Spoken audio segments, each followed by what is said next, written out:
আসসালামু আলাইকুম। কিছু সংখ্যক মানুষ এমন অদ্ভুত আচরণ করে তা কিছু বলার ভাষা খুঁজে পায় না। ভালোও বলা হয় না, আবার মন্দও বুঝি না। তাদের আচরণের কোনো ভাষা খুঁজে পাওয়া যায় না। আমার মনে হয় আদৌ কি ওরা মানুষ? মানুষ হইলে শুধু মানুষ হওয়া যায় না।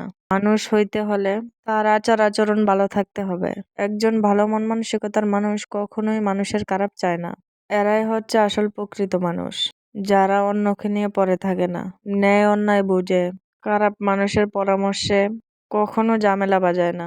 ভালো মানুষ হওয়াটা প্রয়োজন প্রত্যেকের। কিছু সংখ্যক মানুষকে বনের পশুর সাথে তুলনা করা যায়, কারণ বনের পশু যেমন হিংস্র, কিছু সংখ্যক মানুষও বদমেজাজি হিংস্র। এরা সবসময় অন্যের খারাপটাই চায়। অন্যের বাড়ি বাড়ি গিয়ে অন্যজনের কথা মন্দ বলাই তাদের কাজ। সকল বিপদ থেকে রক্ষা করার মালিক একমাত্র আল্লাহ।